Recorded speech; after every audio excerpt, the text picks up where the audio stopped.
Grammar cassette number 2 का चौथा topic articles ऐसा है। 3 शब्द हैं, ए, एन और द। इनको आर्टिकल्स कहते हैं। ये वास्तव में डिमॉन्स्ट्रेटिव एडजेक्टिव्स होते हैं और एन का अर्थ होता है कोई सा एक, और द का अर्थ होता है कोई विशेष। एन का प्रयोग केवल सिंगुलर्स के साथ होता है। द का प्रयोग सिंगुलर और प्लूरल दोनों के साथ होता है। ये आर्टिकल्स 2 प्रकार के होते हैं। इनडेफिनेट आर्टिकल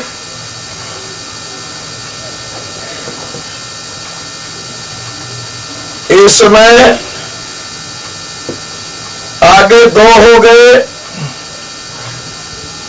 एक एन और एक ए, और दूसरा है डेफिनेट आर्टिकल। ये हो गया द।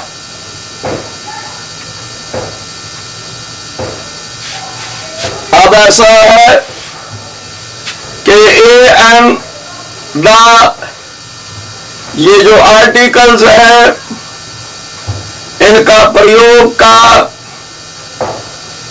मेन मकसद क्या है। हमारे पास नाउन्स की 2 किस्में हैं, कॉमन नाउन और प्रॉपर नाउन। इसके अलावा कलेक्टिव नाउन, मटेरियल नाउन और एब्स्ट्रैक्ट नाउन, कुल मिलाकर 5 प्रकार के नाउन बनते हैं। अब ये एक बुक है। बुक दुनिया की हर किताब को कह सकते हैं। बॉय हर लड़के को कह सकते हैं। तो ये बॉय कॉमन नाउन है। मोहन किसी खास लड़के का नाम है, इस वास्ते ये प्रॉपर नाउन है। जब हम किसी कॉमन नाउन को सिंगुलर में प्रयोग करते हैं तो उसको उसकी जाति से अलग करने के लिए ए और एन का प्रयोग करते हैं। वावलिक साउंड से शुरू होने वाले शब्दों के साथ एन लगता है और कॉन्सोनेंटिक साउंड से शुरू होने वाले शब्दों के साथ ए लगता है। प्रायः बच्चे याद कर लेते हैं कि जो शब्द ए, ई, आई, ओ, यू 5 वावल से शुरू होते हैं उनके साथ एन लगता है, किंतु वास्तविकता ऐसी नहीं, क्योंकि कुछ शब्द ऐसे भी हैं जो कि वावल से शुरू होते हैं इन 5 अक्षरों से, किंतु वावलिक साउंड नहीं देते। माना एप्पल में ए वावलिक साउंड है, एग में ई वावलिक साउंड देती है, इंक पॉट में आई वावलिक साउंड देती है, आउल में ओ वावलिक साउंड देती है, अम्ब्रेला में यू वावलिक साउंड देता है। किंतु यूरोपियन कंट्री में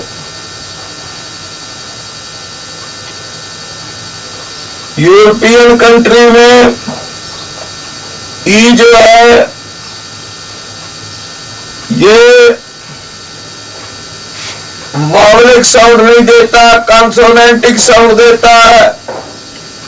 ये देखने के लिए कि शब्द वावलिक साउंड से शुरू हो रहा है या नहीं, आप उसे देवनागरी लिपि में लिखकर देखें।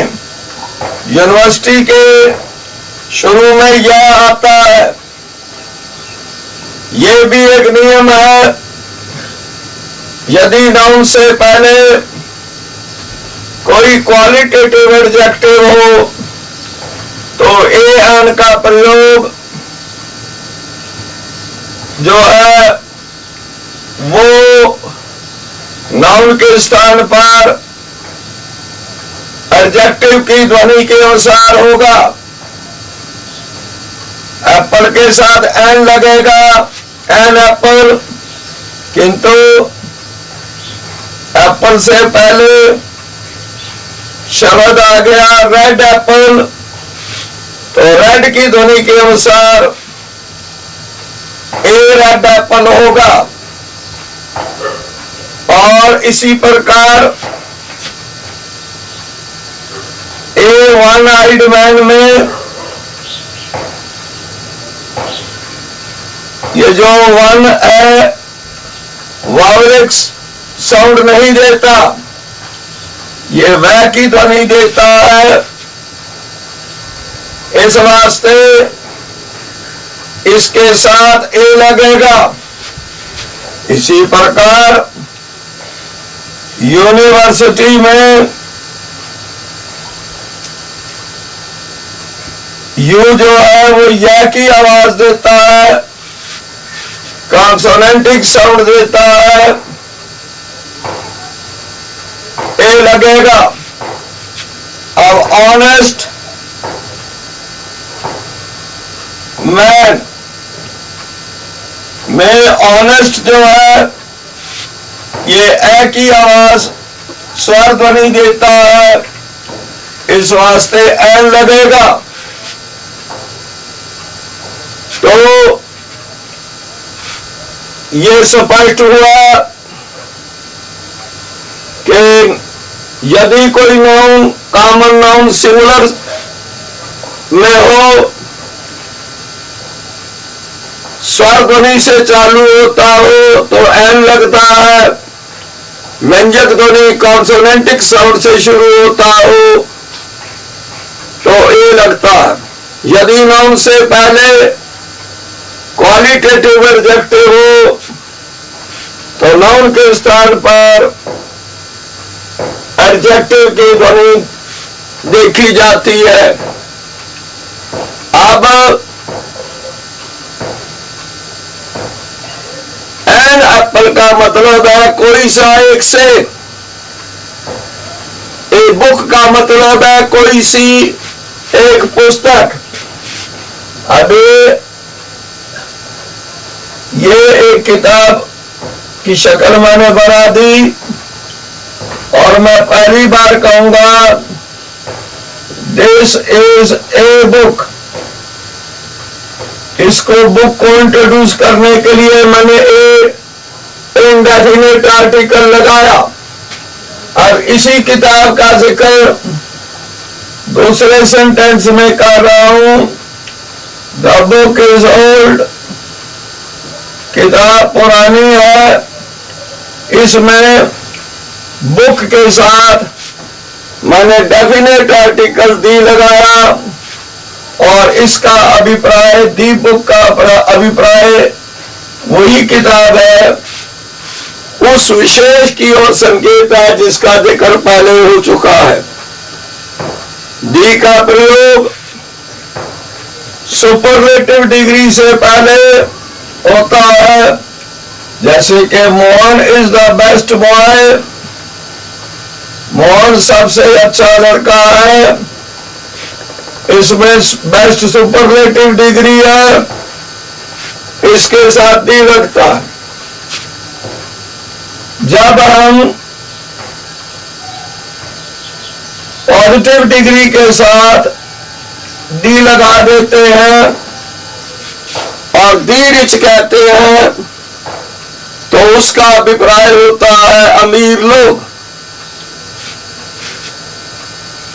और ये डी रिच नाउन बन जाता है वो लोग जो अमीर हो। अब एक बात कि कंपैरेटिव डिग्री में बी डी लगता है जब तुलना कर रहे हो। द हायर यू गो, जितना ऊंचा तुम जाते हो, द कूलर इट इज, उतनी ज्यादा सर्दी होती है। ये हायर और कूलर कंपैरेटिव डिग्री है और इनके साथ डी लगा है। वैसे डी का प्रयोग हम ऐतिहासिक भवनों के साथ करते हैं, इसलिए कि हमारा अभिप्राय उसी से होता है जिसका जिक्र हम करना चाहते हैं। जैसे दी ताजमहल का मतलब है वो ताजमहल जो आगरा में है। इसी तरह दी रेड फोर्ट का मतलब है वही लाल किला जो दिल्ली में है। नदियों के नाम के साथ आर्टिकल दी लगता है। The Yamuna is a sacred river, पर यमुना के साथ अगर आर्टिकल ना हो तो समझ लेना चाहिए कि ये किसी औरत का नाम है। Yamuna works in our house, Yamuna हमारे घर में काम करती है। दी यमुना का अर्थ यमुना नदी है। समाचार पत्रों के नाम के साथ डी लगता है, जैसे कि दी ट्रिब्यून का मतलब है चंडीगढ़ से निकलने वाला ट्रिब्यून समाचार पत्र। पत्रकारों के नाम के साथ डी लगता है, जैसे कि the illustrated weekly off India. इसी प्रकार रेलगाड़ियों के नाम के साथ भी डी लगता है। द एकता एक्सप्रेस, वो गाड़ी जो भिवानी से चलकर कालका को जाती है, कलानौर, रोहतक, पानीपत से होती हुई। जहाजों के नाम के साथ डी लगता है। द विक्रांत, समुद्रों के नाम के साथ डी लगता है। द अरेबियन सी, अरब सागर, और महासागरों के नाम के साथ डी लगता है। द इंडियन ओशन, खाड़ियों के नाम के साथ डी लगता है। द पर्शियन गल्फ, पर्वतों के नाम के साथ डी लगता है। The Aravalli, the Himalayas. इस प्रकार डी से हमारा अभिप्राय किसी विशेष की ओर होता है। अब अपनी पुस्तक में से पढ़िए कि article A N indefinite article लगाने का उद्देश्य क्या है और कहां कहां लगते हैं। डेफिनेट आर्टिकल डी कहां कहां लगता है। किताब की जगह टीचर नहीं ले सकता और टीचर की जगह किताब नहीं ले सकती, दोनों अलग अलग है। मत सोचिए कि मेरे इस लेसन से आपको सब कुछ आ जाएगा। किताब तो आपको पढ़नी पड़ेगी। मैं सिर्फ आपको इस टॉपिक का परिचय दे रहा हूं ताकि आप किताब में से इसे आसानी से पढ़ सके और समझ सके। अब कुछ बातें हैं, ध्यान में रखिएगा। मैन को जब ब्रॉडर सेंस में यूज करते हैं, मैन इज मॉर्टल, मनुष्य नश्वर है, तो ये किसी एक आदमी की बात नहीं, पूरी मनुष्य जाति नश्वर है। इस वास्ते मैन के साथ आर्टिकल नहीं लगेगा। अब अगर मैं कहता हूं a white and a black dog, इसका मतलब है कि कुत्ते दो हैं, एक कुत्ता वाइट है और एक कुत्ता ब्लैक है। अब मैं पहले तो आर्टिकल लगाता हूं a white and black dog, इसका मतलब है कि कुत्ता एक है जिसके रंग दो है, व्हाइट भी और काला भी मिला जुला। इसी प्रकार मैं the manager and the secretary and the secretary, इसका मतलब है कि आदमी दो हैं, एक मैनेजर है और दूसरा सेक्रेटरी है। अब मैं आर्टिकल नहीं दोहराता, द मैनेजर एंड सेक्रेटरी, इसमें आदमी एक है पर लेकिन उसके पास पद दो हैं, वो मैनेजर भी है और सेक्रेटरी भी है। विस्तार से इस टॉपिक को अपनी पुस्तक में से पढ़िए। इसके साथ यह कैसेट यही समाप्त होती है। जय हिंद। ये cassette Balbir recording studio Kalanaur district Rohtak Haryana में रिकॉर्ड की गई और ये कोई प्रोफेशनल स्टूडियो नहीं, मेरे घर का एक कमरा है जहां मैं पढ़ता और पढ़ाता हूं। जय हिंद।